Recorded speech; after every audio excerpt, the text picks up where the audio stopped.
Assalamualaikum warahmatullahi wabarakatuh. Alhamdulillahirabbil alamin. Alhamdulillahi wala ilaha illallah.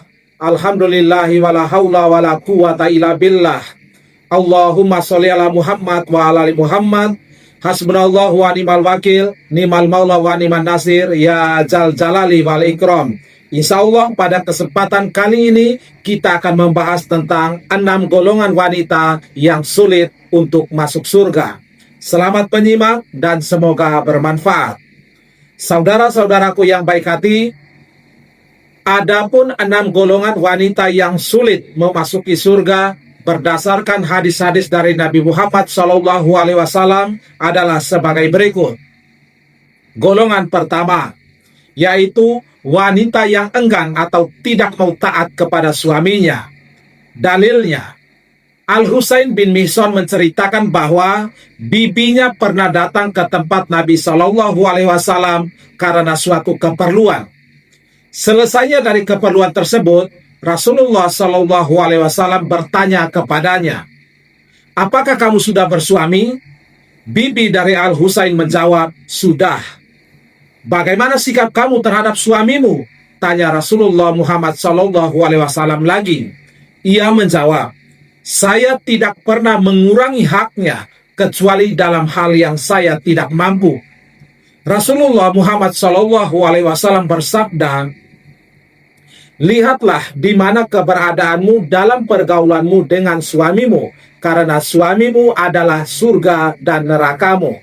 Hadis riwayat Ahmad, volume keempat halaman 341 dan selainnya. Hadis ini sahih sebagaimana kata Syekh Al-Albani di dalam Sahih At-Targhib wa Tarhib nomor 1933. Dalam hadis yang lainnya dikatakan, dari Abdurrahman bin Auf radhiyallahu anhu, ia berkata bahwa Rasulullah Muhammad SAW bersabda, "Jika seorang wanita selalu menjalankan sholat 5 waktu, juga berpuasa sebulan penuh di bulan Ramadan, serta betul-betul menjaga kemaluannya dari perbuatan zina, dan benar-benar taat kepada suaminya, maka dikatakan kepada wanita yang memiliki sifat mulia ini, masuklah ke dalam surga melalui pintu mana saja yang engkau suka." Hadis riwayat Ahmad, volume ke-1 halaman 191 dan Ibnu Hibban volume ke-9 halaman 471. Syekh Suhaib Al-Arnaud mengatakan bahwa hadis ini sahih. Syekh Al-Albani di dalam kitab Sahih At-Targhib wa Tarhib nomor 1932 berkata bahwa hadis ini hasan li ghairi. Saudara-saudaraku yang baik hati, golongan yang kedua yaitu wanita yang kurang bersyukur terhadap pemberian suaminya. Dalilnya, dari Imran bin Husain radhiyallahu anhu, dari Nabi Muhammad SAW bersabda, "Aku diperlihatkan surga. Aku melihat penghuninya adalah kaum fakir. Lalu aku diperlihatkan neraka. Aku melihat penghuninya adalah para wanita." Hadis riwayat Bukhari nomor 3241 dan Muslim nomor 2737. Adapun alasannya, Nabi SAW ditanya tentang hal itu. Lalu beliau SAW menjelaskan di dalam riwayat dari Abdullah bin Abbas radhiyallahu anhuma, dia berkata, Rasulullah SAW bersabda, "Aku diperlihatkan neraka. Aku tidak pernah melihat pemandangan seperti hari ini yang sangat mengerikan. Dan aku melihat penghuninya adalah para wanita." Mereka bertanya, "Kenapa bisa seperti itu, wahai Rasulullah?" Beliau SAW bersabda, "Dikarenakan kekufurannya." Lalu ada yang berkata, "Apakah karena mereka kufur kepada Allah?" Beliau SAW menjawab, "Mereka kufur terhadap pasangannya atau suaminya. Maksudnya adalah mengingkari kebaikannya. Jika kamu berbuat baik kepada istrimu sepanjang tahun, kemudian dia melihat sedikit kamu tidak berbuat baik sekali saja, pasti dia akan berkata, 'Aku tidak melihat kebaikan sedikit pun padamu.'" Hadis riwayat Bukhari nomor 1052. Dalam hadis lainnya dikatakan, dari Abu Sa'id Al-Khudri radhiyallahu anhu, ia berkata, Rasulullah Muhammad SAW keluar waktu Idul Adha atau Idul Fitri dan melewati para wanita dan bersabda, "Wahai para wanita, keluarkanlah sedekah, karena aku diperlihatkan bahwa kebanyakan penghuni neraka adalah dari kalangan kalian." Mereka berkata, "Kenapa wahai Rasulullah?" Beliau SAW bersabda, "Kalian sering mengumpat dan mengingkari pemberian suami. Aku tidak melihat orang yang kurang akal dan agama dari kalangan kalian yang bisa mengalahkan laki-laki yang cerdas." Mereka bertanya, "Apa kekurangan agama dan akal kami, wahai Rasulullah?" Beliau menjawab, "Bukankah persaksian seorang wanita itu separuh dari persaksian laki-laki?" Mereka menjawab, "Iya." Beliau SAW melanjutkan, "Itu adalah kekurangan akalnya. Bukankah kalau wanita itu haid, tidak sholat dan tidak berpuasa?"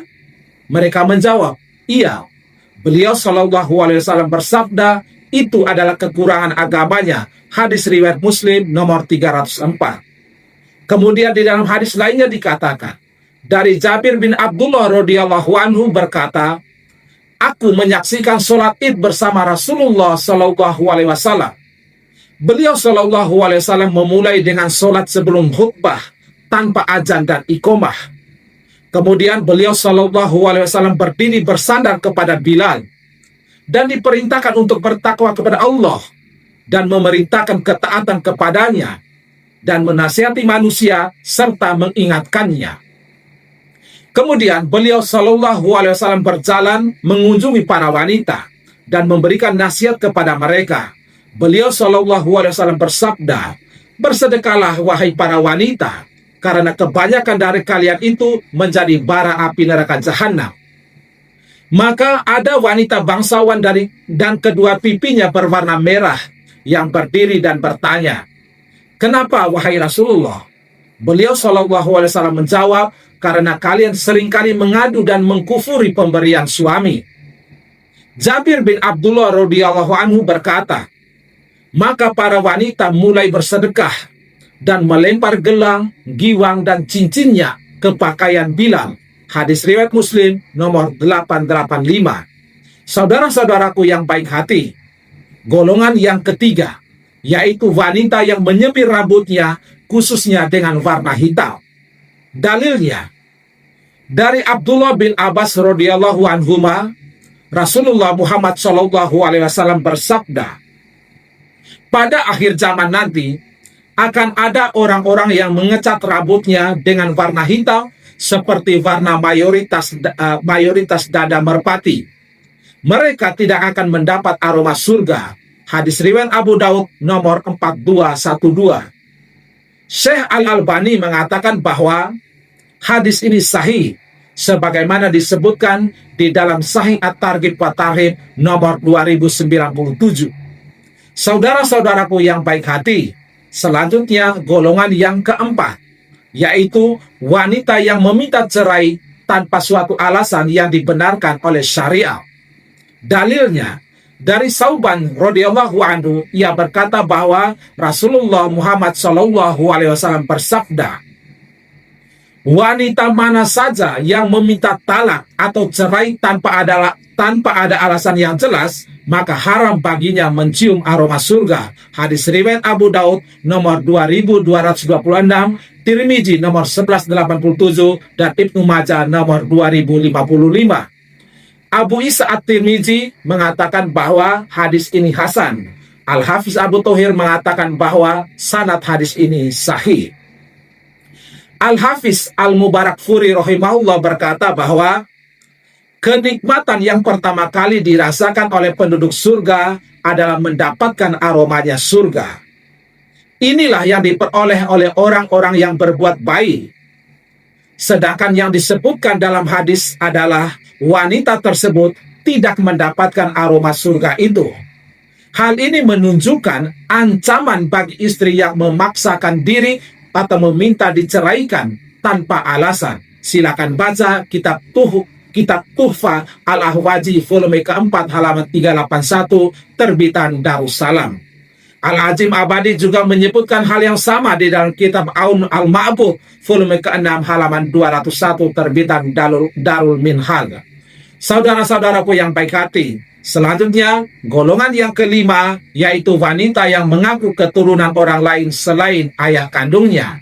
Dalilnya dari Abdullah bin Amr radhiyallahu anhuma berkata bahwa Rasulullah Muhammad SAW bersabda, barang siapa yang mengaku keturunan dari orang lain yang bukan ayahnya sendiri, maka tidak akan mendapatkan aroma surga. Padahal aroma surga itu telah tercium pada jarak 70 tahun atau 70 tahun perjalanan. Hadis riwayat Ahmad volume ke-10 halaman 96. Al-Haisami di dalam kitab Majmu' Al-Zawaid volume ke-1 halaman 103 menyatakan bahwa perawi hadis ini sahih. Saudara-saudaraku yang baik hati, dan golongan yang terakhir yaitu golongan yang keenam, yaitu wanita yang berpakaian tetapi telanjang. Dalilnya dari Abu Hurairah radhiyallahu anhu, Rasulullah Muhammad SAW bersabda, ada dua golongan penghuni neraka yang belum pernah aku lihat. Satu, suatu kaum yang membawa cambuk seperti ekor sapi. Di dalamnya ia memukuli orang. Yang kedua, wanita-wanita yang berpakaian tetapi telanjang. Mereka berjalan berlenggak-lenggok dan condong atau menjauh dari ketaatan. Rambut mereka seperti punuk unta yang miring. Mereka tidak akan masuk surga dan tidak akan mencium aromanya. Padahal sesungguhnya aroma surga itu tercium dari perjalanan sejauh ini dan ini. Hadis riwayat Muslim nomor 2128. Wallahu a'lam bishawab.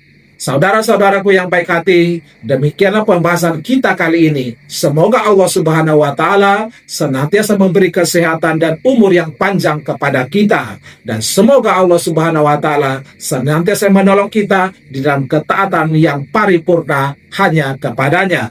Amin ya rabbal alamin. Akhirul kalam, subhanakallahumma wa bihamdika, asyhadu an la ilaha illa anta, astaghfiruka wa atubu ilaik.